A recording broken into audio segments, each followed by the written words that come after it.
Duncan Stories appreciates your patronage. We would appreciate it very much if you would silence all electronic devices at this time, and please remain seated for the duration of the performance, if at all possible. This production of His Stories runs 35 to 40 minutes long. Please enjoy the show. Yeah!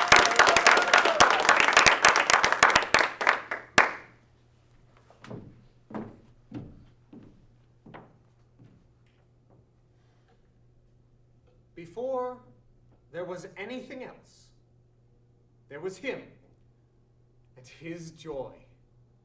He who is the Father relished in the delight he had in he who is the Son, and he who is the Spirit poured out his love between himself.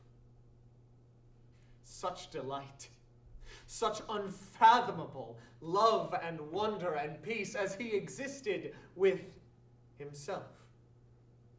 His messengers knew his steadfast love and unending joy.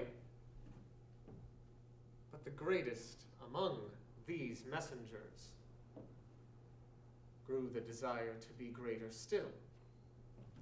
And so he hissed and whispered among the messengers, convincing them to defy him. Defiance of him can only have one answer, one end, and so the greatest messenger was cast down and became the enemy. His joy, though, was undefiled, and in his continuing joy he decided that there should be those who would understand and know his joy. They would be blessed with the phenomenal ability to choose to revel in his joy for themselves and to live with him in his delight forever.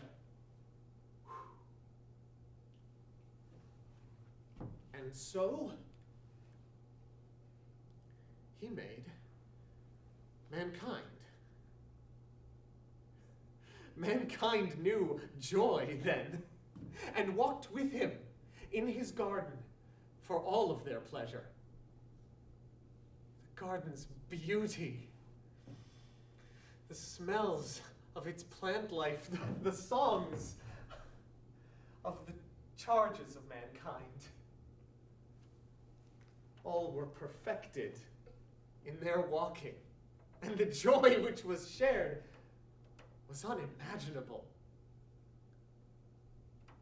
And then the enemy crept into the garden. The enemy came in disguise, allowing mankind to believe that he was subject to them.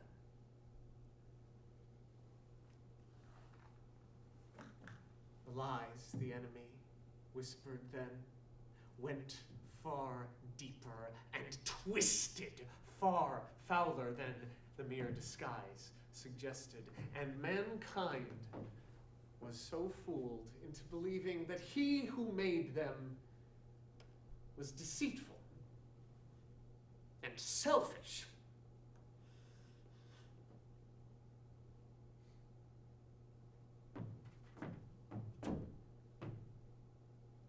And so did mankind become deceitful and selfish. Having disobeyed the one command they were given to never disobey, he who is leader of the greatest of armies cast them out of his garden. Yet, even in this, he loved them, sacrificing the lives of their charges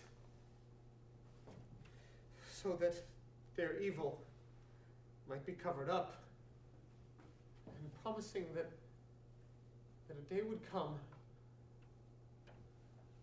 when there would be a Savior from the descendants of mankind.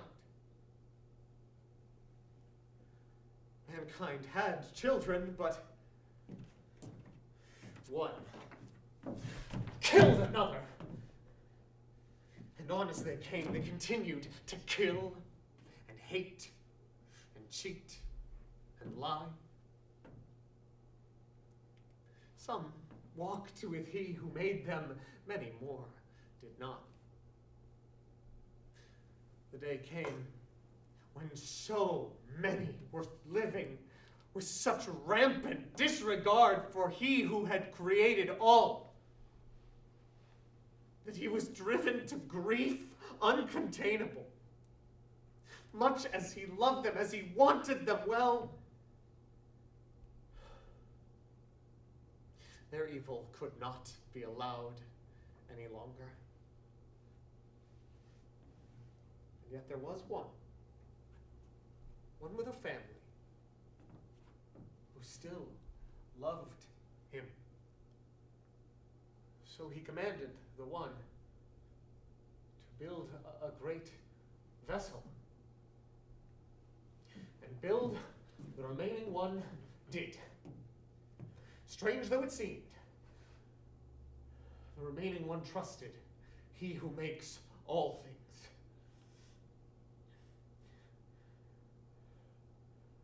And so the vessel was built. And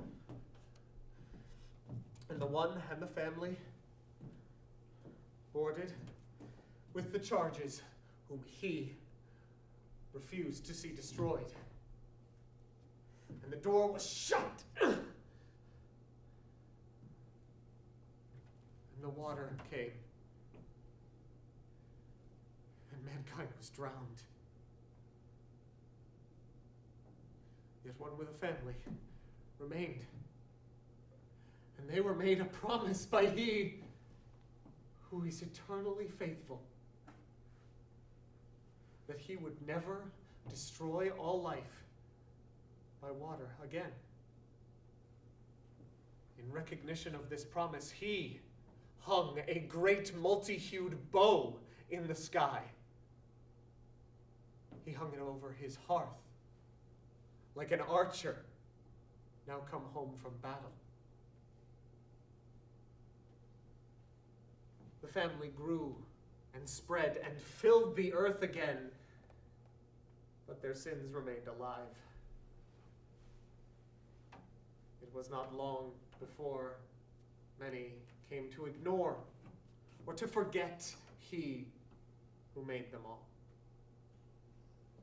And so it was that he would call on one who was not a father. The not father was told to go to a new land where he, who is eternally faithful, made a most solemn vow that the not father's descendants would inherit this promised land, and they would be his own people. He took this vow alone, asking nothing of the one who was not a father. Even so, the not father was frequently concerned, doubting, and yet he who sees all people would use this doubt to strengthen the not father. Until at last, the day came, and the not father became a father, exactly as he had promised. The not father's child grew and had an heir, and the heir had more children, and these were of the generation who left the land, but not forever. As generations passed, these chosen children would return to the promised land. But not without struggle.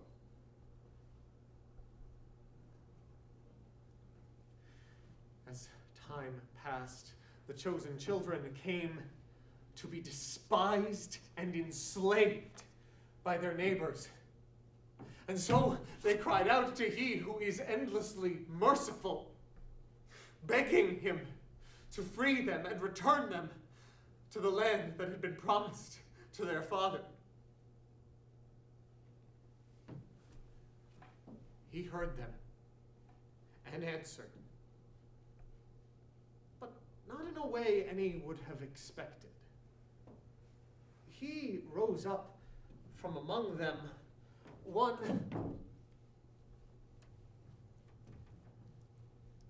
poor in speech, who was an outlaw by choice, and a shepherd by trade. It was this shepherd who he had approach the neighbors to declare that he is who he is, and to free the chosen children by his power, showing it to all the world. When all was done, the chosen children were free. Free by his power for their sake, and led to their land by the shepherd. And when at last they arrived, they refused to enter the land, for they feared its current inhabitants. Because of this faithlessness, he was driven to great unhappiness, and condemned them to wander outside their land for 40 years. And in that time, the shepherd died. He cared for the shepherd's body. For the shepherd had long and often been faithful. At last, the chosen children did enter the land, and he who is mightiest went with them. And they drove out the current inhabitants, receiving the land as a gift from him. And yet still they lacked faith. As time went on, the necessity of total conquest became too grim for them, and they felt others were easier to serve than he who gave them all. This faithlessness inspired him to condemn them again and again, and yet he who is endlessly merciful would save them again and again from the condemnation he brought, only for them to deny him again. As years passed, the chosen children began to ask for a king, and one, a prophet, who had heard him speak, said that this should not be so. But the chosen children insisted and begged for a king. And so he gave them one. This king had been found hiding amongst the luggage, and such fear characterized the king's reign. Yet there was another, even another unexpected choice, that he who places all kings had the prophet go for. The youngest son of a shepherd was to be this next king, greater than the first. This unexpected king would obey him faithfully on the battlefield, in hiding, wherever circumstance demanded of him, until the day came when this king was crowned. Though the king had never desired the death of the first.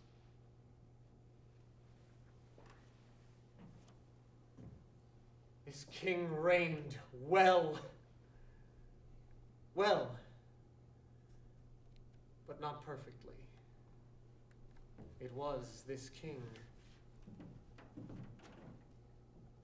who would murder a man and take the man's wife. A sin for which he who sees all people condemned the king and his house.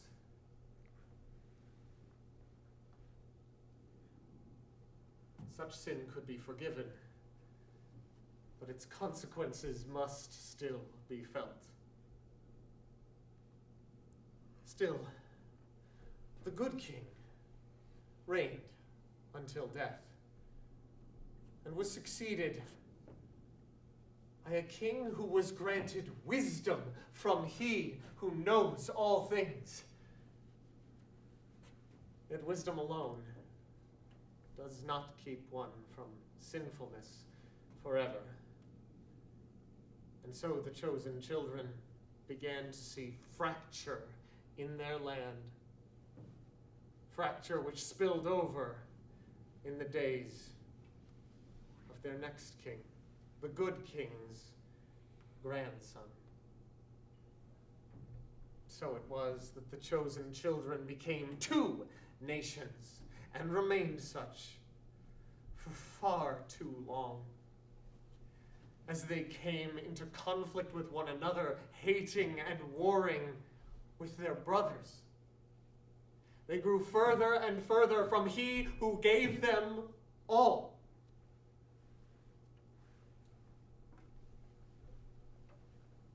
And on came the day when with their sinfulness they drove him to such grief and pain that, like those of mankind who had once been drowned, their wickedness could not be allowed anymore. And so he arose against them a great nation. And the king of this nation would plunder the chosen children and take them captive away from their land.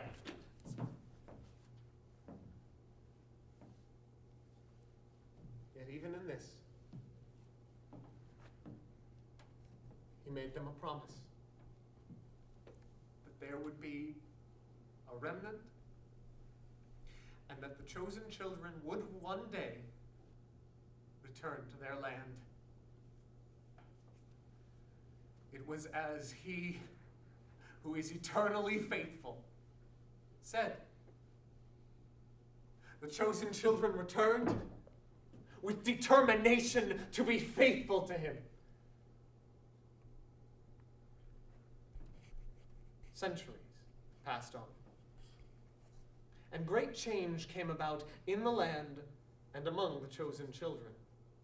First, the chosen children had relied upon their teachers to give them truth about him. But their teachers became unreliable, for he did not speak through his servants often. And second, again, the chosen children were subject to the rule of another nation, but not in exile. For in those days a great empire had risen to rule over the whole world. But the greatest change would come not upon the chosen children from outside, but from within them, as he who is eternally faithful set about to fulfill perhaps his greatest promise. A messenger came to a girl, and the messenger celebrated, for the girl was to be the mother of the long-awaited descendant who had been promised to mankind. This long-awaited descendant would be born of the girl who had known no man, though the girl's husband would nonetheless act as the descendant's father. When time and place were right,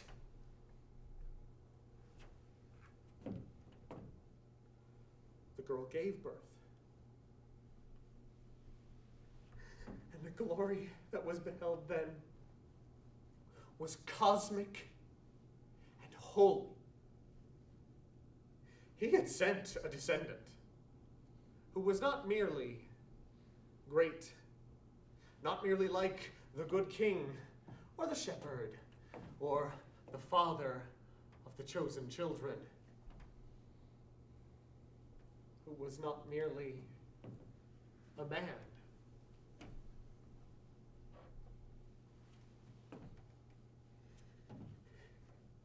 He sent himself.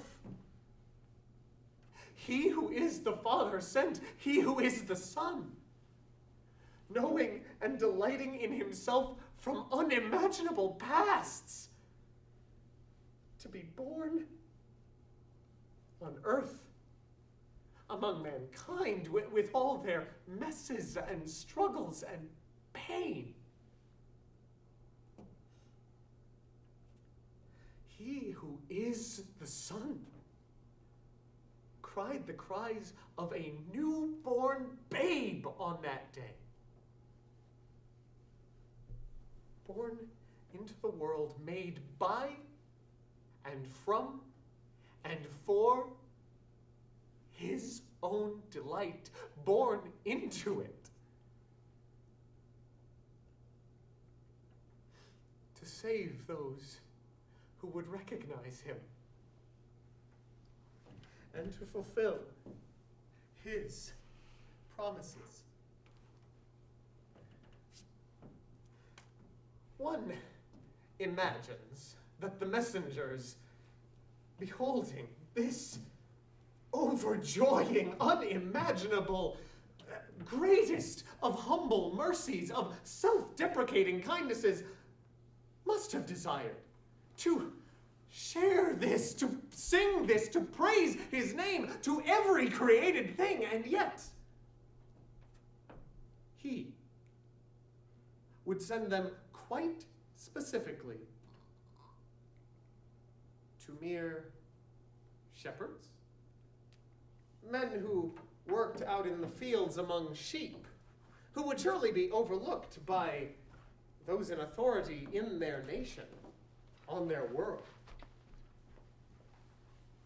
Yet he who sees all people sent his messengers to them.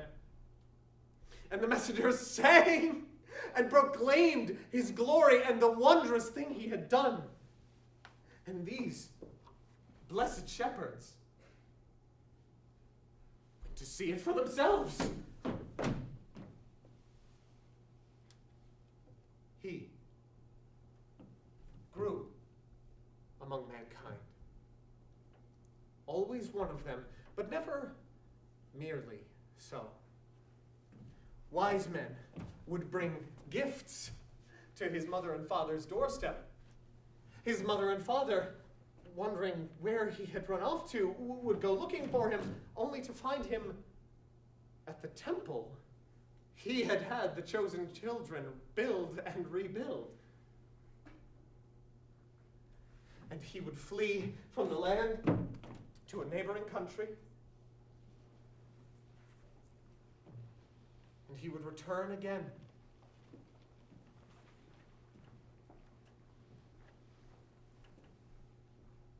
And he would laugh and he would breathe, and he would ply a trade, and he would love, and he would lose his earthly father, and he would live. Oh, he would live. And he would visit with a man, a new sort of prophet, who would anoint him with water. And he who is the Spirit would descend upon him to speak of his love for him. And he would go out into the wilderness where the enemy would hiss lies into his ears, and he would reject them. And he would reject them all, tempted though he had been. And he would journey, teaching all who would hear of his Father and his kingdom which was yet to come. And he would find friends and followers whom he would send with yet more of his teaching. And they would love him, and he would love them. And he would perform miracles, impossible loves, gifts, and mercies, divine knowledge, and such kindness, patience, and humility, to love and speak to even the lowest of the low, lifting up those anyone would think beneath the notice of he through whom all things were made.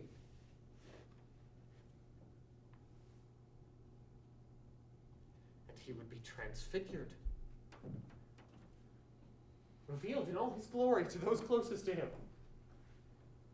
And he would speak to the shepherd and to a prophet from the ages of kings, both long gone.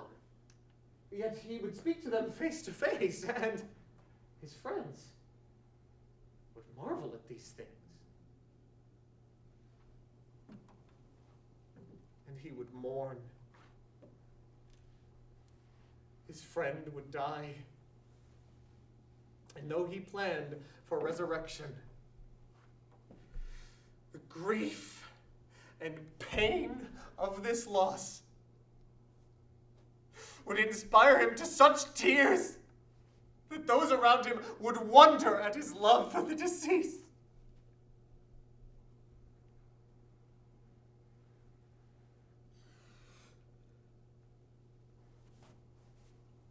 And he himself would die.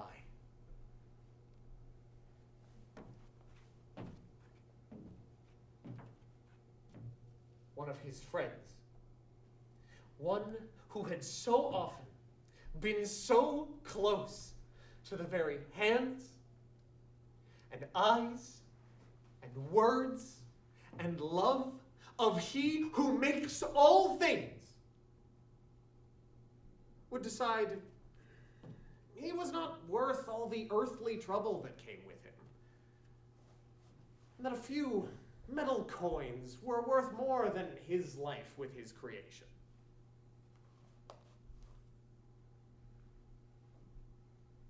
He knew this must be so. And so when the enemy entered his friend to enact the vile deed, he said only that it should be done quickly. And he would pray. He who is the Son would speak to he who is the Father and beg him that if and only if it was possible for his will to be done and for him not to die, that he would not.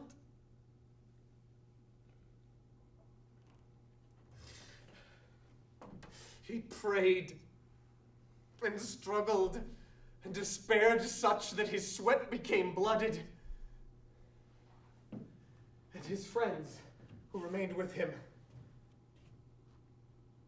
fell asleep in the night, not understanding his distress, not remaining awake for him as he needed them.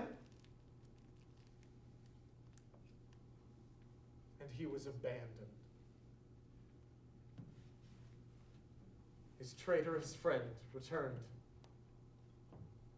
with soldiers who seized him, and his friends who had sworn they would remain with him unto death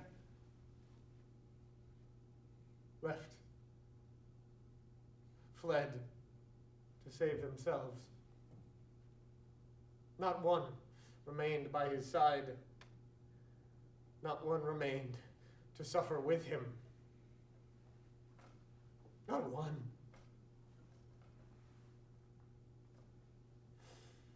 And he was accused. The teachers of the chosen children did not like that his teaching did not align with their own, and they liked even less that he was loved and loved better than themselves. They justified their hatred by saying that he could not be himself. No one, no member of mankind could truthfully claim to be he, they believed. And so he deserved to die.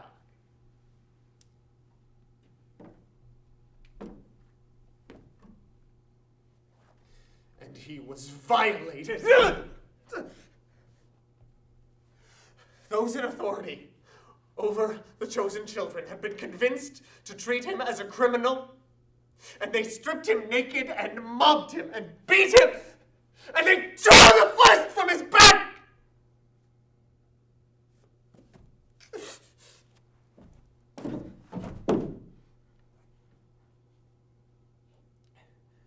And he was disowned. The very chosen children to whom he himself had made the promise to their father that they would dwell in the land they now lived in, and that they would be his own people, they, even they, said that he should die. And their teachers said that he was not their king, and that they had no king, but the one who ruled over them in those days.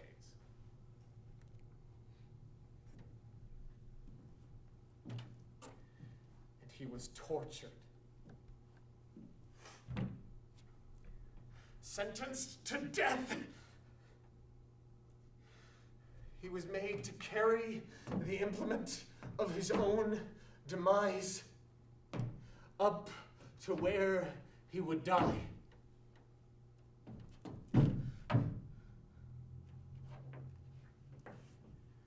And they took iron, mined from the earth he had formed, through his hands and his feet, and they stood him up upon trees he had grown to roast in the sun he had hung in the sky,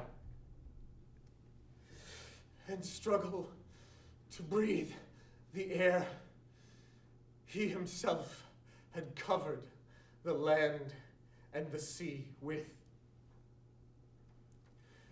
And they stood and looked upon him as he hung there, and they mocked him.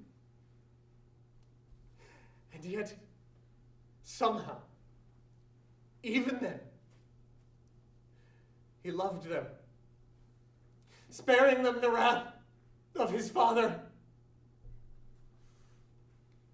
and offering peace and security to his mother with his friend, and hope to one who died at his side. And he called out that this greatest of promises, this earliest of vows, that salvation would come from a descendant of mankind was finished.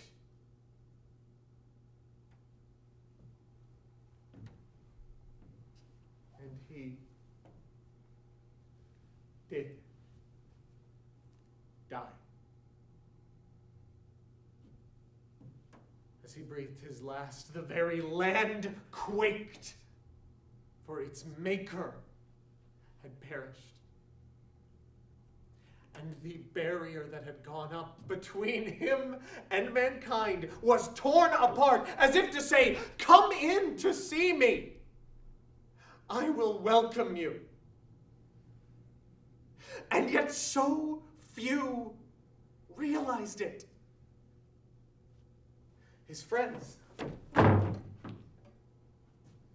had naught but despair. Surely it was over. He had died. The enemy had won. A terrible, final victory.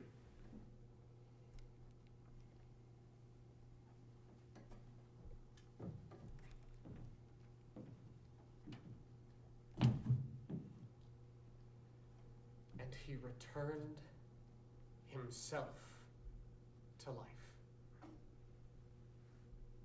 He had been buried in a tomb by one who loved him, and the teachers who hated him had sealed the tomb.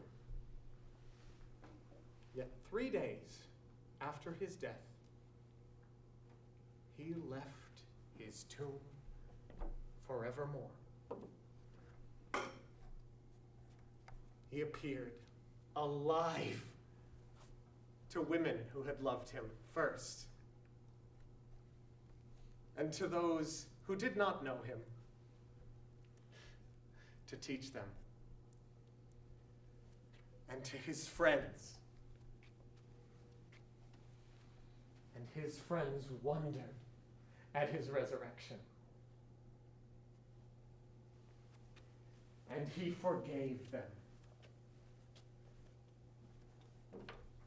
His friends who had abandoned him, fleeing, who had failed him when he needed them, he would forgive. For that was why he died. A living sacrifice of he who is the Son, so that all might be forgiven, all their sins. Even more,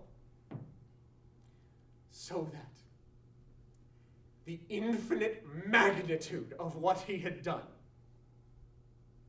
might wash away all sin, making it as if it had never been.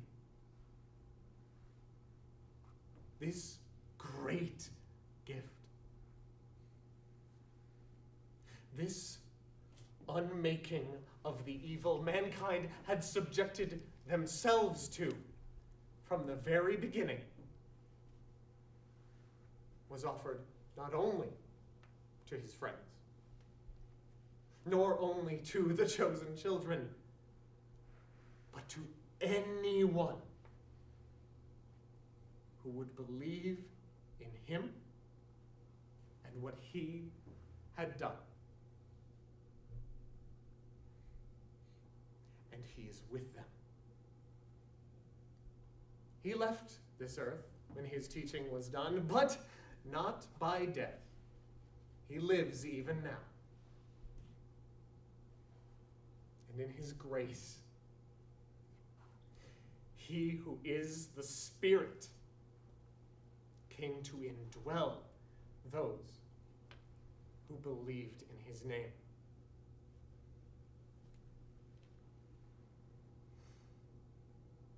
He who is the Spirit would guide them and guard them and aid them in living out his righteousness upon the earth.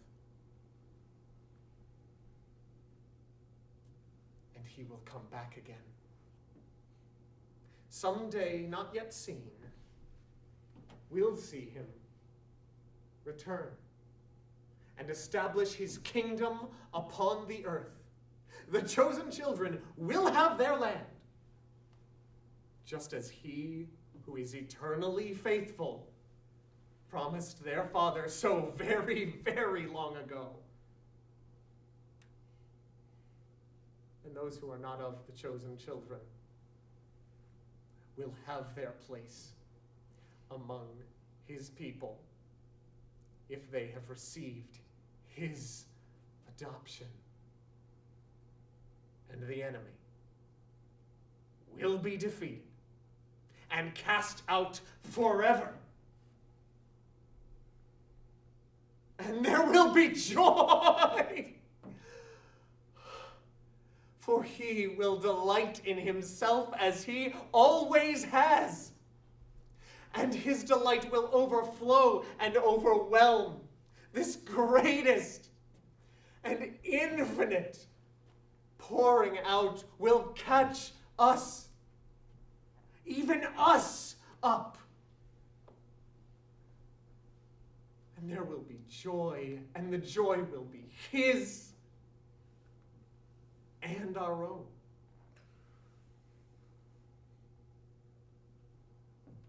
This is his nature. This is his character. It is his desire.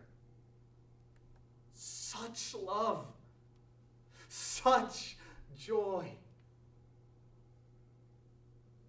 He will offer it to any of us if we will only accept it. Accept him.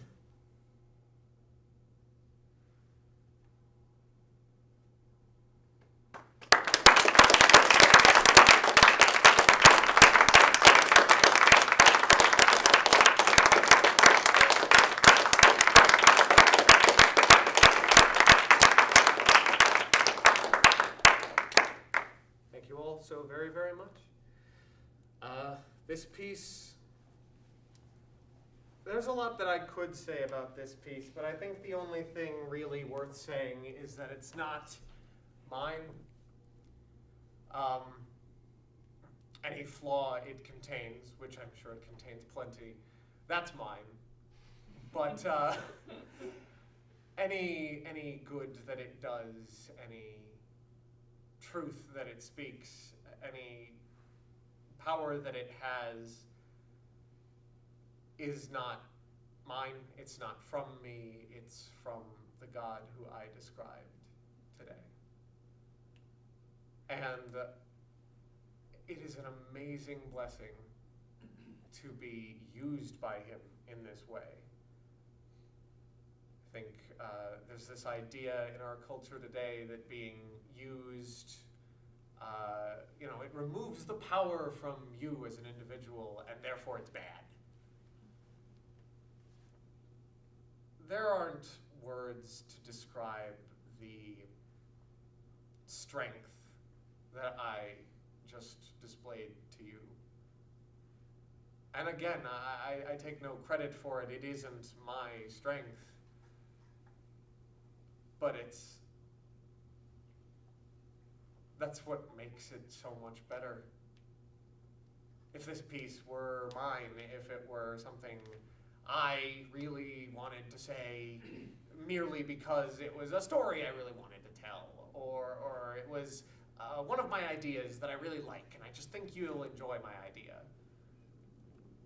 it wouldn't be any of what it is. So, thank you all very, very much for coming to see this. It means a great, great deal to me. But please don't walk away giving me any more credit than I deserve. I was subject to the Lord for all of this project. And I don't want any part of me to get in the way of the glory he deserves. So, thank you very much once again.